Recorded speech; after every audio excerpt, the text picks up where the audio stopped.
হাঁটু ফুলে গিয়েছে। হঠাৎ করে হাঁটু ফুলে গিয়েছে, 3 দিন ধরে হাঁটু অনেক বেশি ফুলা। এখানে আলট্রাসোনোগ্রাফি করে দেখছি অনেকগুলো ফ্লুইড জমে গেছে, দেখতে পাচ্ছেন কালোটা ফ্লুইড দেখাও, ফ্লুইড।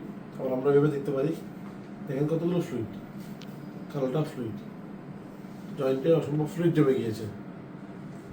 তো ফ্লুইডটা শুধু দেখায় না, আমরা এটা আলট্রাসোনোগ্রাফির গাইডেন্সে ফ্লুইডটা বের করে দিতে পারি। এটা খালি হাতেও অনেকে বের করতে পারেন, তবে সেক্ষেত্রে দেখা যায় অনেক ক্ষেত্রে ফ্লুইড কিছু রয়ে যায়, সবগুলো ফ্লুইড বের করা যায় না।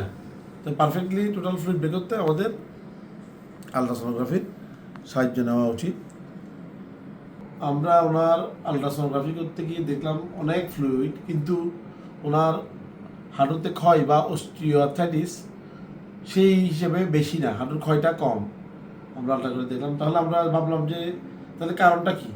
দেখতে পাচ্ছেন আমরা একটা ডবল বর্ডার দেখা যাচ্ছে এখানে, ডবল বর্ডার দেখতে পাচ্ছেন, দুটা হাড্ডি মনে হচ্ছে, একটা হাড্ডির সাথে একটা হাড্ডি ডবল বর্ডার, এটাকে আমরা বলি ডবল কন্টিউস সাইন বা ডিসি সাইন।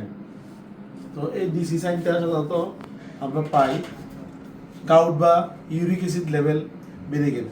তো ওনার হিস্ট্রির সাথে এটা মিলে গেল যে ওনার 3 দিন ধরে হঠাৎ করে অনেক ফুলা, সাথে ডবল কন্টিউস সাইন, মাঝে মাঝে ওনার শরীরে বিভিন্ন জায়গায় ব্যথা হয়, এভাবে আরও হয়েছে অন্যান্য জয়েন্টেও। তো এটা একটা গাউট বা ইউরিক অ্যাসিড লেভেল।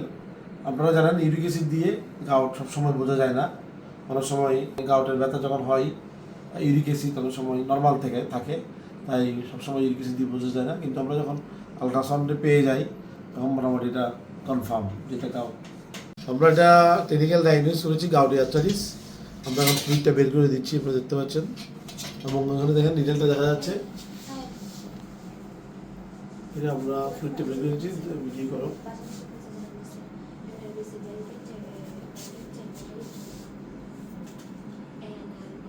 এই আটটা সিরিজ দাও, ওটা করো। আমরা পানি প্রায় বের করে দিয়েছি, আপনারা দেখতে পাচ্ছেন 2 সিরিজ বের করেছি।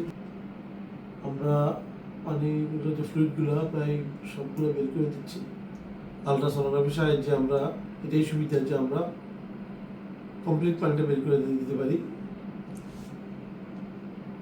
শেষ বিন্দু শেষ কারণে সব পানি আমরা বের করে দিয়েছি। তো হচ্ছে গেল, এখানে আর পানি নেই। আমরা এই পানিগুলো ফ্লুইডগুলো বের করেছি ওনার জয়েন্ট থেকে, আপনারা দেখতে পাচ্ছেন 3 সিরিজ ফ্লুইড, এবং এটা ছোটো সিরিজ না, 10 সিসি বড় সিরিজ।